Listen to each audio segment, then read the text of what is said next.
Let's wait for a moment to see whether people are joining in.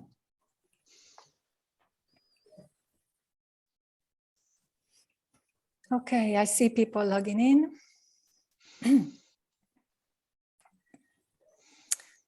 Hello, everyone. We're going to start in a little while, just waiting for all attendees to join. In the meantime, you can send us a message in the chat and let us know where you are joining from.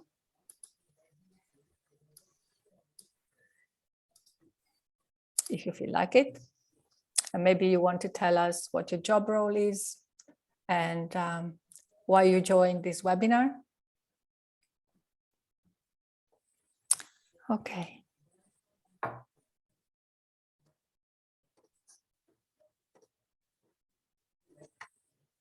Okay, let's get started. Hello, everyone, and welcome to today's GALA webinar. My name is Isabella Massardo. I'm content strategist here at GALA. And today's webinar is focused on translation quality management.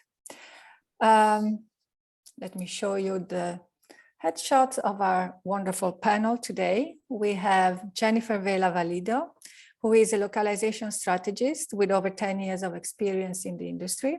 She works as a localization vendor manager at the Expedia group. And just recently, she completed her PhD on localization quality management. Congratulations. She is an active member of the subcommittee on language translation at ASTM International and of the ISO TC37 translation group at ISO. We then have Katerina Gasova, who doesn't need any introduction, but we're going to do it anyway. Katerina joined the first localization team of Moravia in 1994, having previously specialized in technical and legal translations. In 2004, she set the foundation for Moravia's Linguistic Services Department in order to develop and implement language quality management strategies and expert language related services. She's a team leader, an expert advisor and mentor, and she has been supporting the worldwide team of in-house and in-country linguistic experts in linguistics, quality assurance, terminology management, machine translation quality assessment, and post-editing.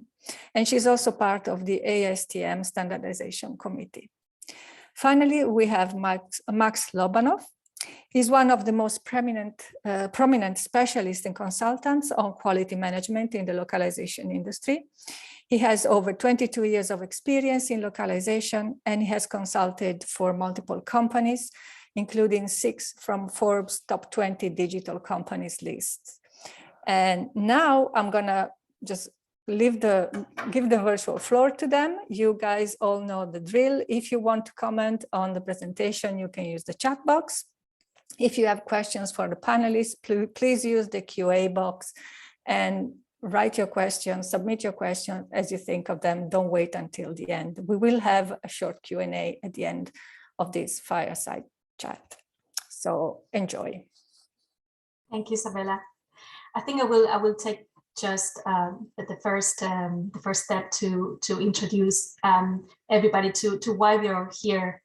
Katka, Max, and myself, and what is the goal of this chat that we want to have.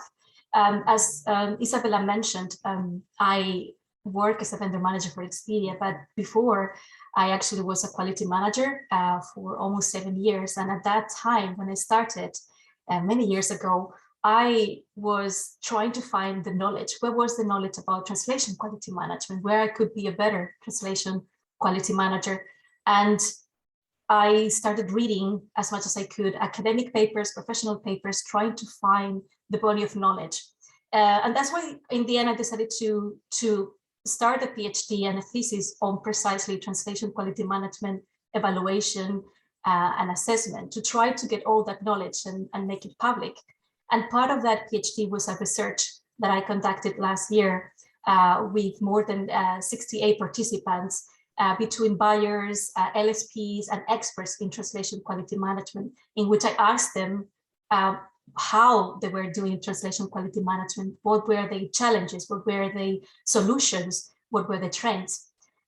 So we thought that would be a good idea for today, not just to present a couple of these results of the research, but then get some representatives from, or a representative from an LSP and a representative from a buyer side to share with us their experiences and to open this conversation on what is now happening in the industry, where are we going, and how we can improve together. So we are gonna divide this chat in three different topics. And I am gonna be acting a little bit as a moderator and asking Katka and Max a couple of questions to be able to be able to go a little bit deeper in some of the topics. So the first thing that we would like to discuss today is actually, what do we understand by, how do we understand whether a LSP or a buyer is mature in terms of translation quality management? So in the research that I did, what I found is that, funnily enough, if we took a look to the buyers of translation services, they were either very mature, they had very high levels of translation quality management maturity, or very, very, very low. While if we took a look to the results for the LSPs, they gravitated towards medium or low levels of translation quality management maturity. So I'm going to start with my questions right away so we can have Katka and Max's perspectives on this. So if we go to the next slide, my first question is for Max and Katka. Do you see this disparity between LSPs and buyers, and what could be the reasons? Max, would you like to go first? Yeah, sure. Hi, everybody. Good to be here. And that's a very good question. I mean, this is not the question that you often see in the conferences and everything and everywhere. So like, this is pretty original, right? So like my understanding and my vision on this is that this disparity and this difference goes from the difference in nature of LSP business and actually any other business, right? Because LSPs, they are focused on translation, right? So like these are huge factories that provide, like, let's say, standard product for all customers. So let's say they produced Ford Focus for everybody, for all parts of the world, right? So to build this kind of factory, this may seem to be enough to be like somewhere in the middle on the quality evaluation complexity range, right? So because if the vendor goes for the best, and create a methodology, for example, that includes the review of 100% of content, it may have a risk of going into red, right? Like business-wise. So this may be sufficient to provide some average level of quality to satisfy some average client. And it actually becomes pretty convenient, especially when somebody works with a new buyer, right, who doesn't understand what it wants, who doesn't know how to control quality. So this average quality provided by LSPs may work, and this average expertise in quality may work and will work probably fine in this environment, right? That's why in this factory, these kind of middle grounds, right? Middle methodology, middle level of methodology maturity can be really sufficient, right? So buyers, on the other hand, they constantly develop, right? I mean, their business, they come the way through startup to really well-established company. And when they are a startup, they realize, well, we want to go to different markets. So we want to translate our product into certain languages. So let's do it. So like they use the approach, take it and translate it. And they believe that they will get a good result, right? Many of them really believe in machine translations, and you can see the results in many games, for example, across the industry, using the machine translations, right? So I think that's, and that definitely when the buyer like this new buyer receives the first feedback, they get surprised. The feedback can be from the users, it can be from some internal sources like employees. So they realize that something doesn't work, that they need to build a control. So they start building something. It takes them years to build a sophisticated quality management process. So in the end, they really become the pros in terms of localization quality evaluation, right? So they come through this huge way of getting professionals, and that's why I think, and you see these results in your study, like that there are some companies which have this very low maturity, there are companies which have this very high maturity, because it really depends on the way that they pass along the way. I mean, along with their business and along with the localization needs that they have. So I think that pretty much explains this discrepancy. Thank you, Max. What about you, Katka? So hello, everyone. Nice morning, nice afternoon to everybody who has joined our discussion today. Excited to be here, excited to talk on this topic. Of course, I do absolutely agree with what has been said up until now. We see a huge diversity on an LSP or service provider side, regardless whether we are representing a super agency or a small LSP, local LSP. It's visible everywhere. Buyers really differ in what they expect, how they formulate their requirements and their expectations, and also how they approach qualities. So it really depends on their maturity, on where they are in their process of going into a localization business and penetrating the markets. So from an LSP's perspective, I believe that so my lifelong experience and the recommendations that we have always pursued in our team can be summarized as follows. So for us LSPs, quality should never be an act, it should be a habit. Then quality is really to give the customers what they want. One needs to understand their customer. This is the key to success. It's the key for the buyers, but the more it's the key for the service providers. You cannot deliver a good service if you don't know your customer. And we are service providers. We only can succeed when buyers or our customers are being pleased and made happy. How this can then happen? We should be looking at quality management in its complexity. It's not one-off action, just doing a quality control somewhere towards the end of the workflow production chain. Quality is omnipresent in all of the steps of the workflow chain. We have to be aware of this. It's kind of an end-to-end perspective that has to be taken if we are designing what we jointly with the clients or buyers should produce. So quality management from our perspectives is about flexibility, scalability, about being really open-minded, about understanding our customers, but it's also about trust and collaboration. It's really about bringing in the right resources, professionals, not to end up with mediocre or average level of quality, which Max has just referred to. As an LSP, I can never be satisfied with an average level of quality. I always have to aim to deliver the best, but what the best means in particular, this has to be agreed upon with the buyer. I need to know what the buyer expects in terms of quality specifications, which then drives the resources and the talent that I'm gonna onboard.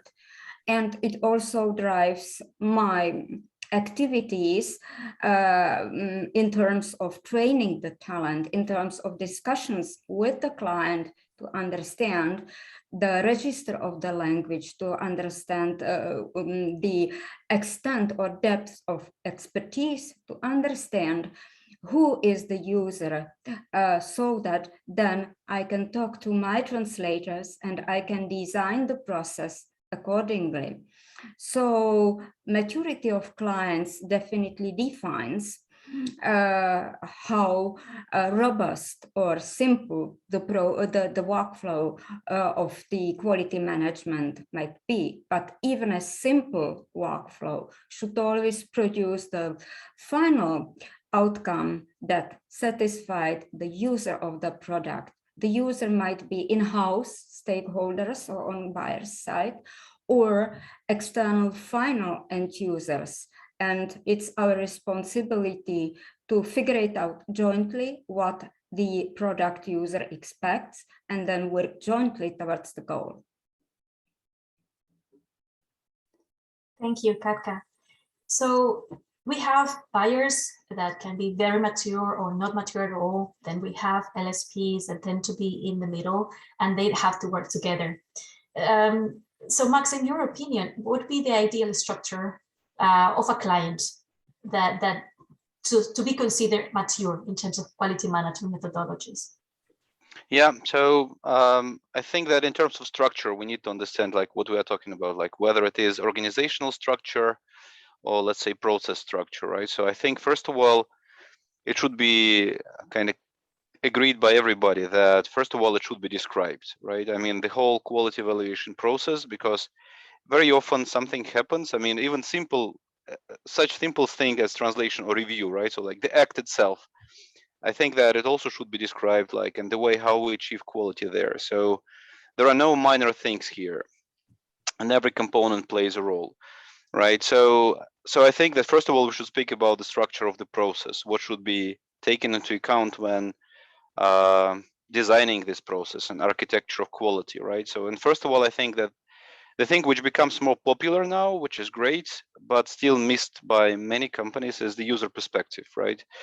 Like who you're doing all this quality evaluation for, what your users think about your quality, what they need, and then what is their level, let's say, of literacy even, right? So there are many things, many aspects to this, and definitely they should be taken into account in the design of the process. Then, of course, I think the process should include all the methodologies for training and certifying the linguists and of course and program managers as well.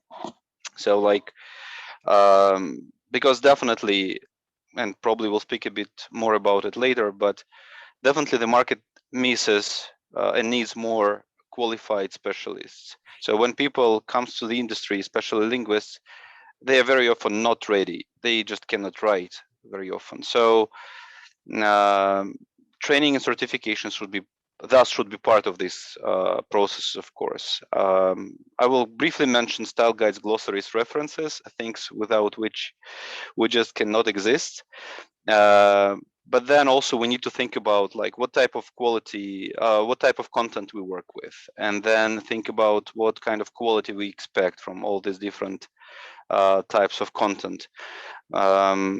And then, of course, we should think about the description and expectations from the roles who participate in the process.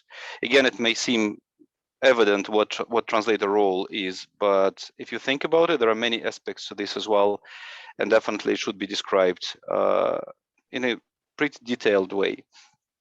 And of course, we need to agree on like what quality approach we take, if we take error typology, for example, we need to make sure that everybody has the same understanding of the error types and how we work, how we mark these errors. Why do we do this? Why do we even need to mark them, right? So all of this should be included. And I think one of the most important aspects, which is also very often missed, is the description of relationships and relationship management between all the stakeholders, right? So like how they collaborate, how they work together. For example, such thing as relationships between translators and reviewers. We do not often discuss it, but this is super important because it really creates the atmosphere in the team. And very often reviewers just abuse their power, and definitely it should be controlled. So on top of controlling the quality produced by translators and quality produced by reviewers, again, the thing which is often missed, we need to control the relationships between them and make sure that these relationships are very healthy. And in terms of roles, I think that the key roles here are played by program manager. Definitely any quality program should include a program manager who will develop the program, who will probably monitor some parts of quality output, and work together with the vendor manager who will definitely look more into contracts and make sure that all those requirements to quality that a buyer or an LSP has, so that all these requirements are reflected in the contracts and that they are clear and that these expectations are met by vendors. And by vendors, I mean not only like LSPs, I mean everybody, LSPs, SLVs, freelancers, and definitely those requirements will work on all the levels, on buyer level, on LSP level. And these are important aspects which definitely should be taken into account when even thinking about the structure, the architecture of the process, of the whole process, right, end to end for quality evaluation. Very good. One question for you, Max. You have been mentioning the different types of human resources related to quality management in the structure of a buyer, right? Can some of those roles or tasks be outsourced, or the whole function of quality management should be outsourced? What do you think from the point of view of the buyer? Yeah, I think, I mean, like probably some buyers will want to kill me, but I would say that yes, it is possible to outsource everything, but before doing this, before outsourcing, definitely you need to build a really well documented and a really well working process, so that when you have this process in place, you know what roles, what points in this process can be outsourced. And then once it is clear, you can try and delegate it to the vendor and see how it works. And definitely it will also take some time to make sure that this new process, outsourced process, works as intended. Because it's one thing when you write something internally for yourself, like for the company. That's another story when somebody starts reading it from the other company, right, from the vendor company. So, and definitely here, as Katka mentioned, this is super important to collaborate and sync up on this to make sure that this outsourcing works. But I think, yes, I mean, many processes can be delegated, can be outsourced if they are documented and if they work really well with internal model. Fantastic. So what about LSPs? What would be the ideal structure of a mature LSP in terms of quality management, Katka? Well, I think that it's like vendors or service providers more or less very often mirror what exists with their clients. But again, it pretty much depends on the size and on the years of experience and years of presence of a service provider within the industry.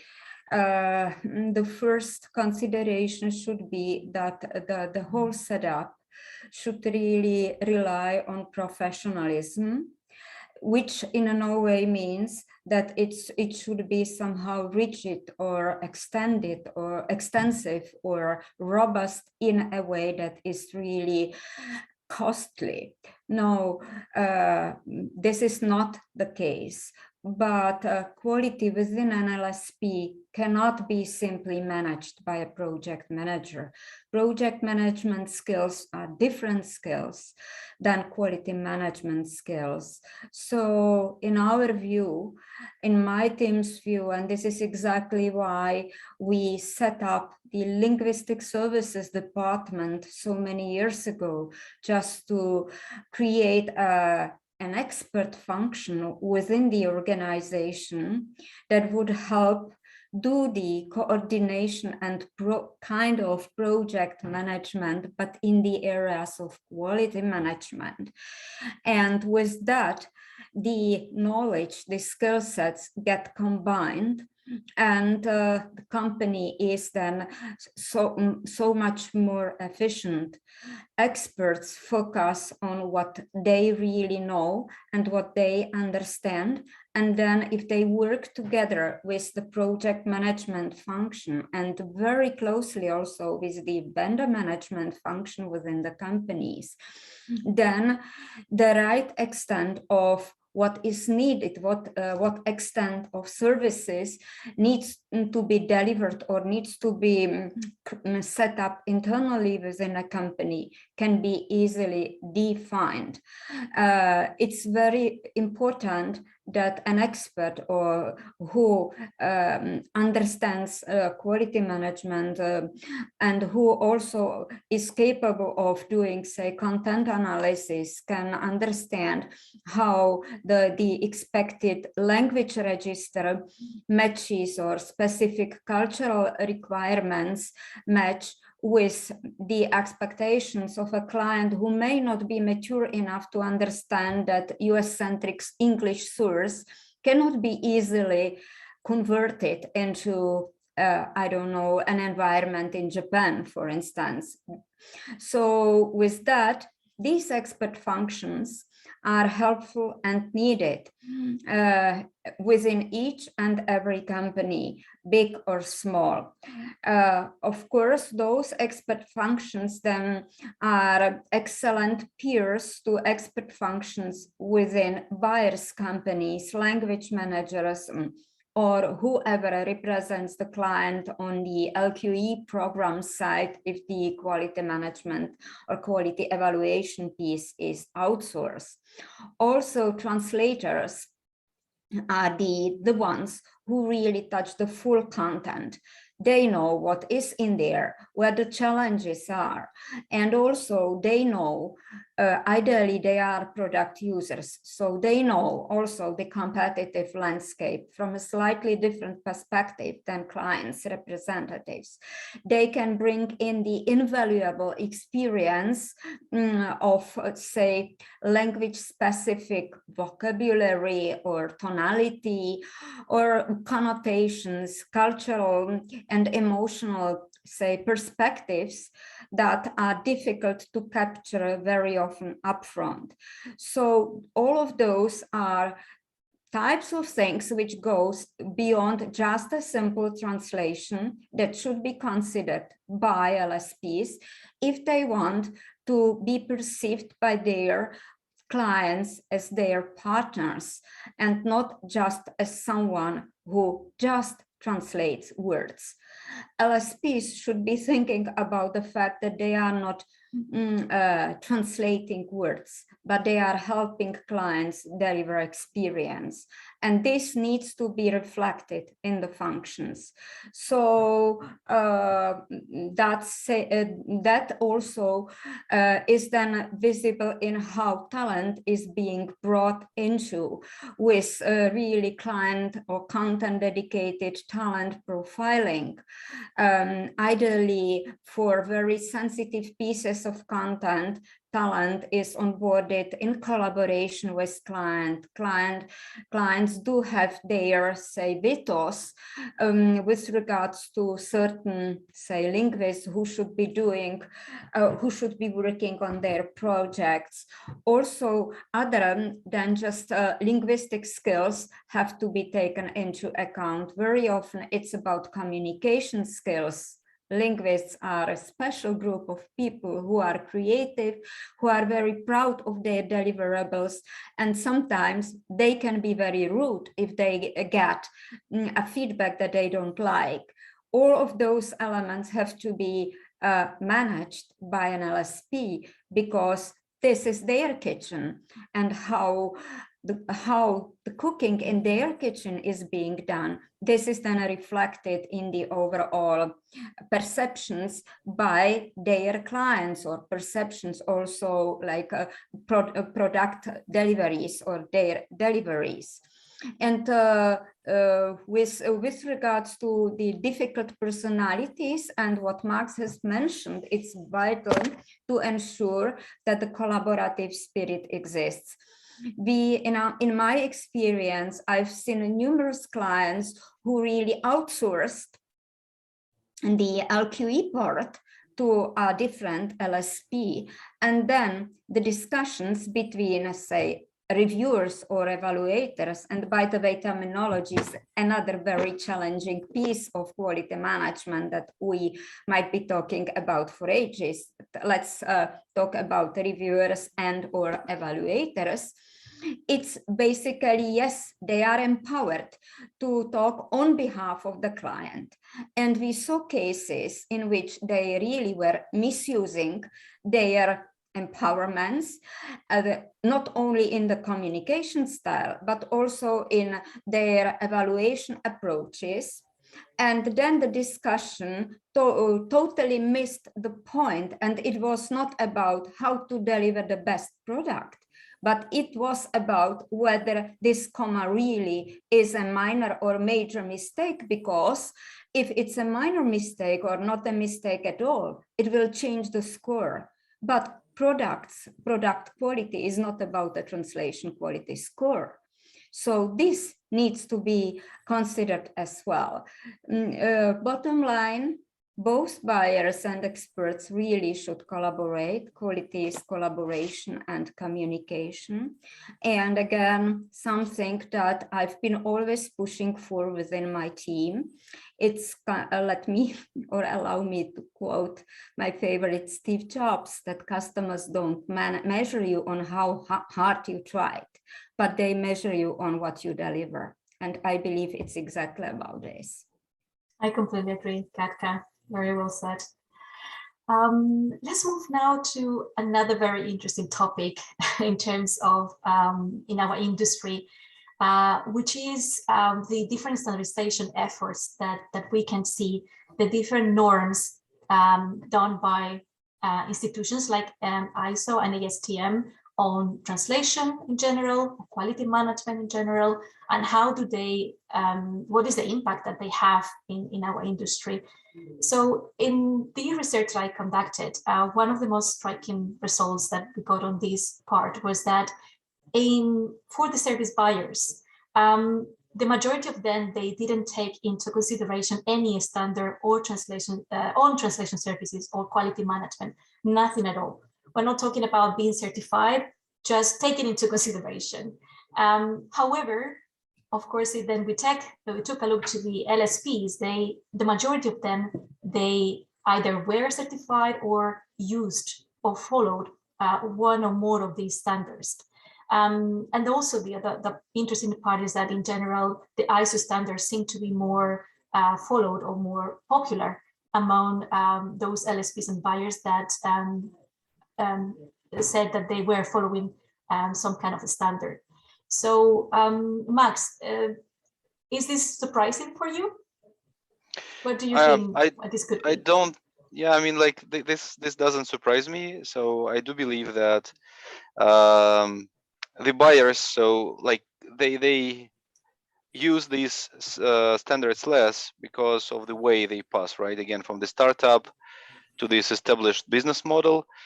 So along this way, they also build their own localization process, which meets all the requirements, all the nuances. They may use some of it, right? They may use some components of the standards, I mean, global standards, but in the end, they end up with usually their own model, which delivers quality in their specific environment. For LSPs, on the other hand, this creates another opportunity to make a marketing move. So like, in my opinion, standards for LSPs is more like really a marketing asset. So they come to the buyer, they show that, look, we have these awards, we have these standards certified. So practically they show that, yes, as a business, as an organization, they can meet certain quality requirements.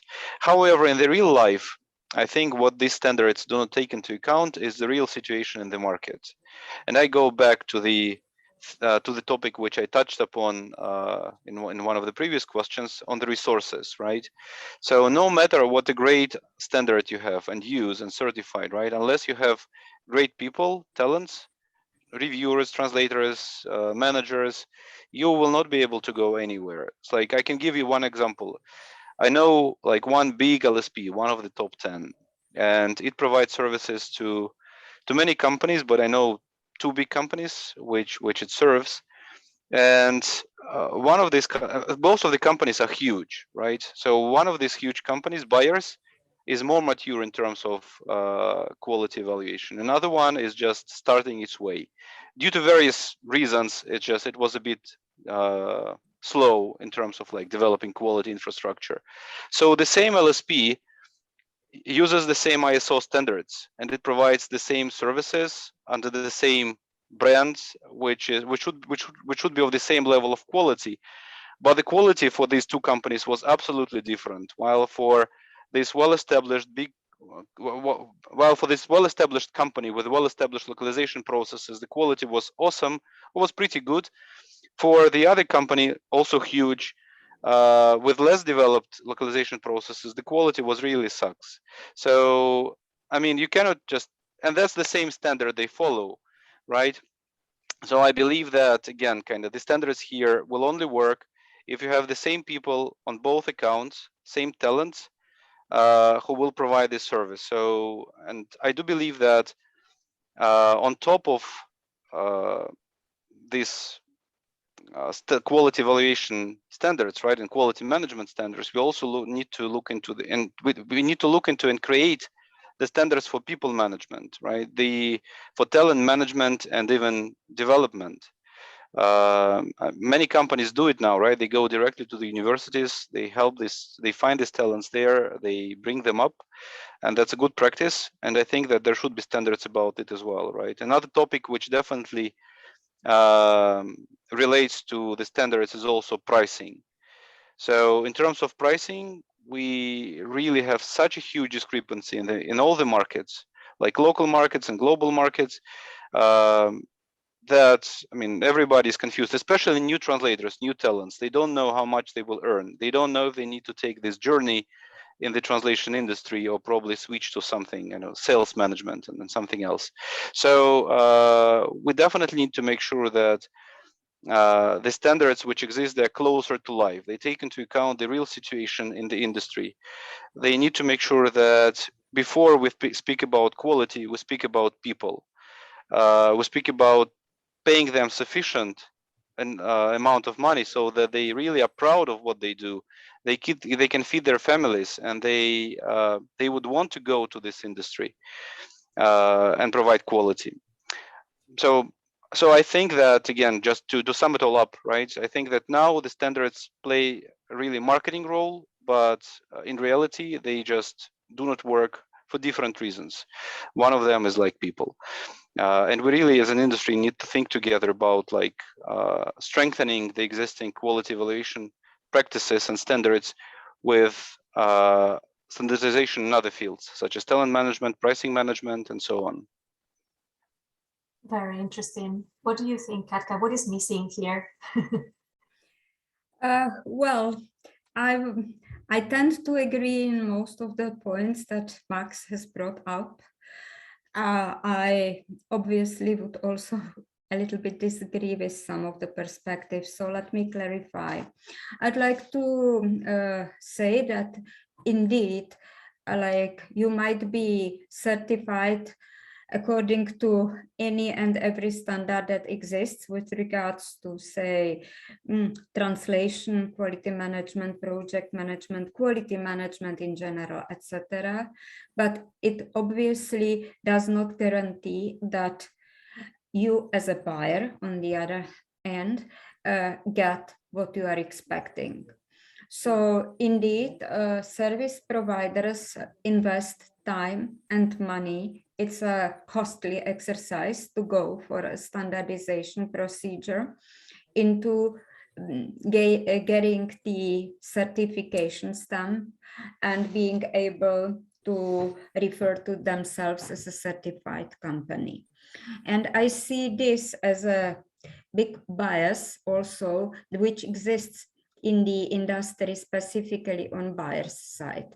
On one hand, we see it, and I've seen it with almost all of the buyers that I have worked with in my history, that standards, if it comes to the actual quality of the actual translation deliverable, don't mean anything to them. But if you go and open each and every RFP, in most of the cases, one of the questions is your company certified? List the certifications that your company can offer. So I see this as a huge problem, because LSPs are by default kind of expected to be certified, but as Max mentioned before, buyers develop their own standards if it comes to, say, procedures, collaboration, way of communication, way of engagement, and of course, quality definitions. So this is something that is a little bit disruptive and also contradictory to me, but it exists, and we will have to figure out how to help improve the situation, because say current approach towards standardization or standards, ISO or ASTM or DIN or whatever, is like really very questionable. And in the end, for LSPs, sometimes it helps to be certified, sometimes it really is of no importance to the buyer, because they simply discontinue their collaboration or engagement of a service provider who might be certified but who does not comply or is incapable to deliver upon their expectations and requirements. On the other hand, where I see a big advantage of standards is like the support of spreading or helping us standardize the language we use, because each and every standard contains a section which is called terminology. And if then we are forced to say come together and discuss and get a line on how we name certain types of activities and why, and then we codify our agreements, our lives will be easier. Just you might have noticed that, say, Max and I, we are using the same words like review.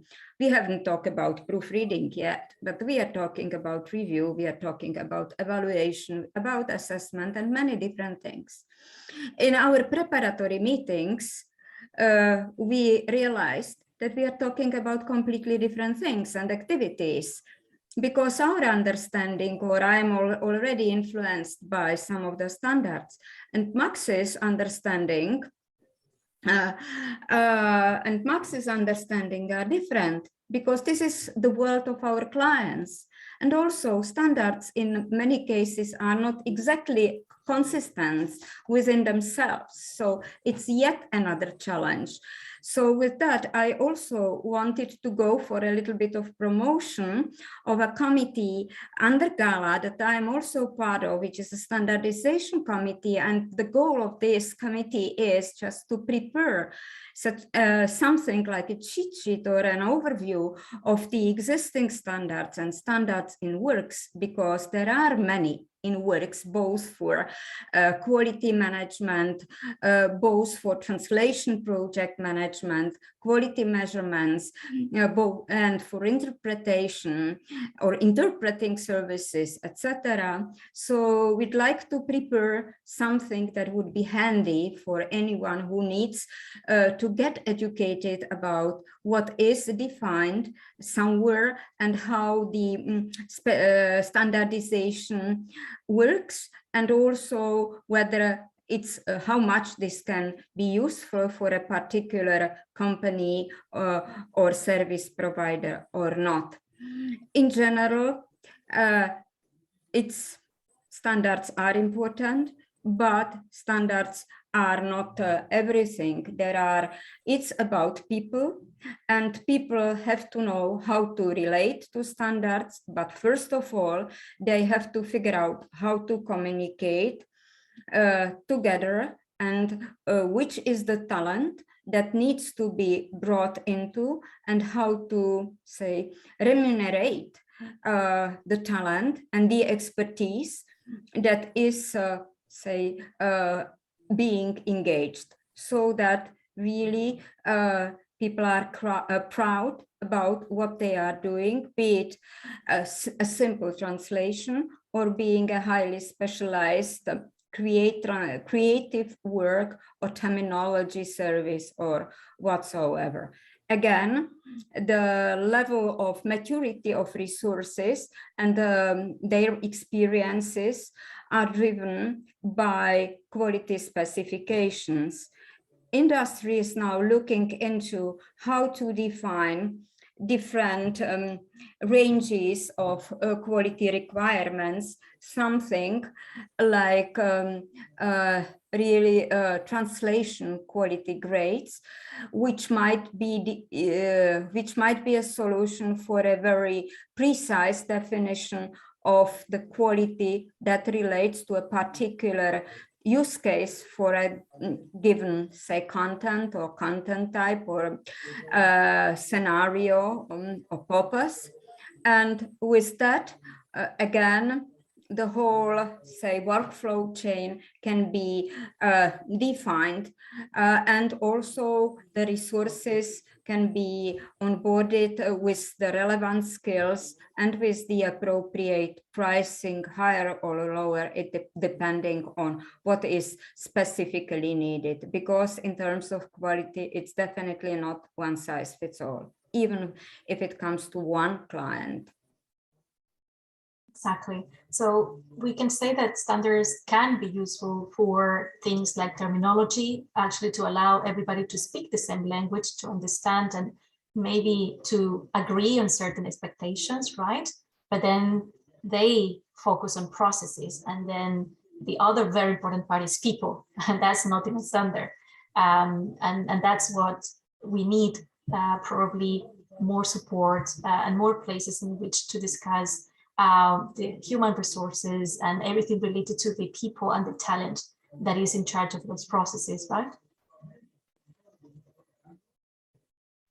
Yeah, totally.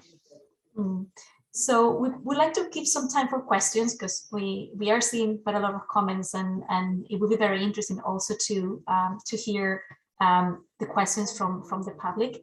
But before we go there, we had a last topic that we know it has always been, and I would say lately is even more prominent in translation and localization, and that is the topic of the methodologies used, whether to use analytic, error-based methodologies or to use holistic methodologies. So the traditional one has always been the analytic, and there are different actors in the industry that say that that is the way to go, but there is also a holistic approach. And in one of the results of my study, specifically when I asked to the experts on translation quality management, what was their preferred approach, their consensus was that both of them need to be combined, because both had advantages and disadvantages, and that really good quality management process should include both. So very quickly, I think we still have like 3 or 4 minutes, but I'm very interested in hearing Max and Katka take on their experience actually using and combining holistic with analytic. So Max, let's go with you first. Yeah, sure. So the short answer is I would agree with what you found out in this study. So yeah, the combination will work well, right? So I think that any measurement system serves like certain purposes. It ensures quality requirements are met, consistency achieved, performance is under control, even process gaps identified. So, and I believe both of them can perform better in various types of tasks or content. And definitely they should be, I mean, used together or separately, depending on what you work with, right? If you want to get a bit more detailed data and more statistics, then definitely it would be interesting to look into analytical results, right? If you work with something more creative, like creative bigger texts, then probably holistic approach would work better, or probably for machine translation evaluation purposes, especially at the initial stages. But they also can be used together absolutely all right.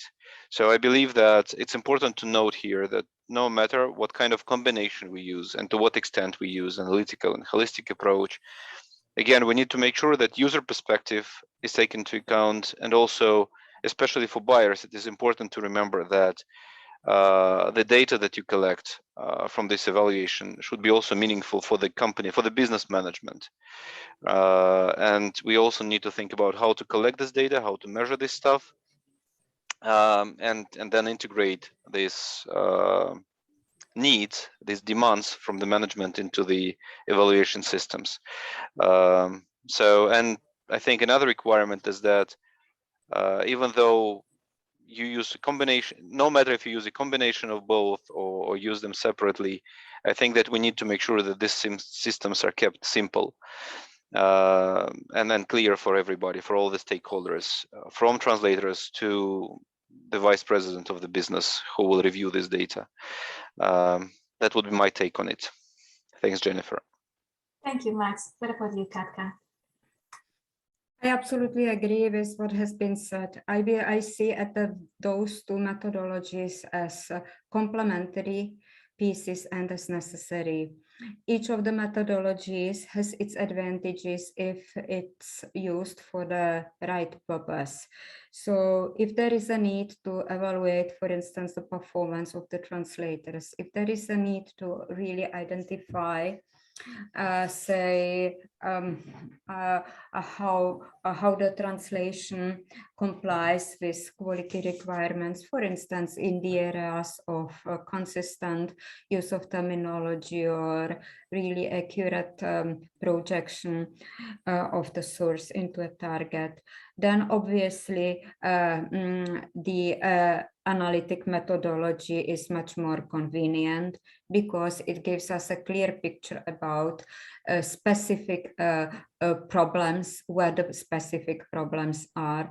If the data are collected, say online or efficiently and consistently across the board, one can easily also assess the performance of the individual translators. So again, similarly as the buyers do it, say with their service providers, where they would typically have their quality KPIs defined with regards to certain quality specifications or tolerances or whatsoever. There are different ways how this is being set up. But then also service providers should be doing exactly the same, because they need to understand who's better, who performs, who underperforms, or also if you look into the feedback of the reviewer or evaluator, then you also see the qualities of the evaluators. If there is too many rebuttal processes, discussions, or too many changes and adjustments to the, say, findings reported by the evaluators, then something must be wrong, either in the process and the evaluator doesn't have the right information, or the evaluator doesn't do the work properly, or stuff like that. For that, definitely detailed error-focused evaluation is necessary.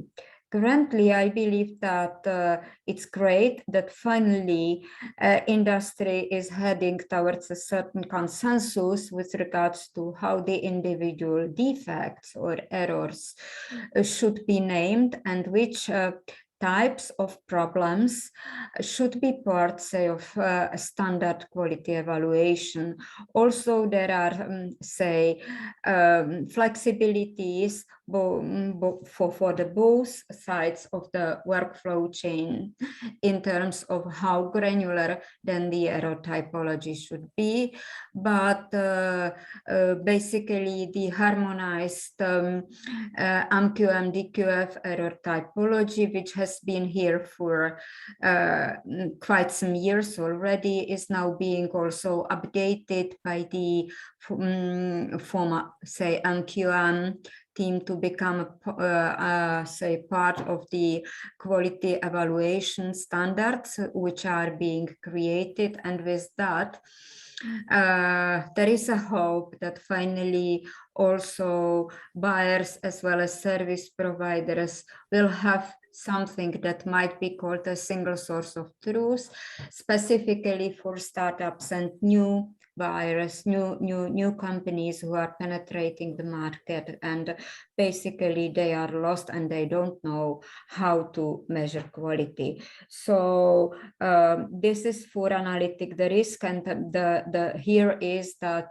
if it's like too overworked, then definitely it starts being kind of rigid, academic, score-centric, and the main focus, the end user's perception and satisfaction, gets lost. For that purpose, of course, holistic assessments are great, and ideally, like one can do what we did in my previous company, like we combined holistic and analytic into one, and the evaluator is also asked to provide some kind of a very structured feedback on, say, the translation quality from user perspective with regards to naturalness of the text, the cultural appropriateness of the overall, say, piece evaluated, etc.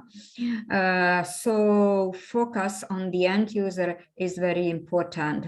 End users should definitely have a chance to comment on the quality of the product, on the usability of the product, but the how it's being done, it should be carefully considered so that even if anecdotal data are collected, those data can be somehow transformed into a measurable and actionable inputs that then help both buyers and service providers define how to adjust language, tone of voice, how to incorporate, how to make the product more inclusive, etc.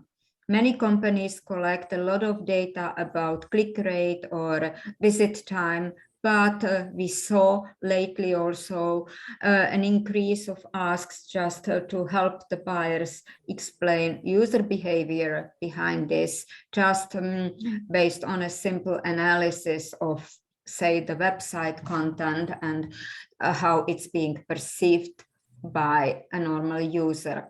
So we could be talking ages on this, time's almost out. So that would be my take for the time being.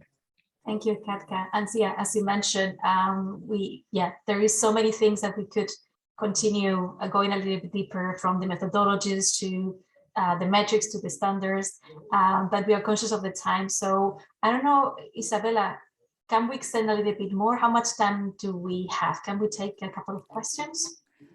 We can take a couple of very short questions. If you want to check the Q&A box, you can choose the questions that are most relevant. Perfect. So then I'm going to challenge Max and Katka to give a 1-minute reply to the questions. Let's see how we can do it. So Max, for example, or Katka, whoever wants to take this one. Really good question. In your opinion, what would be the most effective methodologies to secure a consistent quality level between different linguists working in the same client and content type? I believe that kind of error typology will work in this case, right? So, but again, kind of it needs to be, first of all, you need to kind of prepare like a good list of these errors, which ones are important for your client, right? And you need to have a very good description of all of them, so there is no arguments. And then using these statistics, using the ratio for each specific linguist, you can already decide if some linguists can be removed or added to the team, or some linguists have some specific issues, right? And you can even, I mean, depending on how well you define your structure, you will be able to even define like specific problems of a specific linguist, so that you can train him or her on this specific requirement. Moreover, if you go a bit deeper, you can also use this error typology thing to collect data on your process gaps, right? And see like where you fail. Probably your reference materials are poor, and using this approach, you will be able to see this. So I think that error typology will work better in this case to align people. Thank you. Okay, I unfortunately have to close the webinar, but before you all go, first of all, thank you, Jennifer, Katerina, and Max. I think we'll have to invite you back for the rest of the discussion because I know that you had prepared many other interesting questions, and but I have a short, very interesting bit of information for all the quality management people and those who are interested in learning more. We have received some requests from GALA members to start a special interest group, what we fondly call SIG, which are SIGs are committees that connect members on topic of mutual interest. And some members, including Jennifer and Katerina, would like to start a quality management special interest group, which would be exclusively for GALA members. My colleague Alicia is here. Maybe she can briefly join the conversation. And otherwise, what we can do is we'll send you a follow-up email to this webinar with a link to the recording, and we'll include a link to a registration form where you can tell us that you are interested in joining a possible quality management SIG. And then we will keep you posted on what's going to happen. For the questions that are unanswered, I'm going to collect them and I'm going to send them to the panelists. And if you guys want to follow up with the attendees, it would be great. We could also write together a blog post and give answers to all the questions. How do you think? What do you think? Is that okay? Great. So when I close the webinar, people will see a form, an evaluation form. Please let us know how great Katerina, Max, and Jennifer were during this discussion. Give us your evaluation. And the next webinar will be on May 26th and will be on data security. So please join us then. Bye, everyone. And thank you again, all of you. Thank you. Thank you so much. Have a good day. Bye-bye.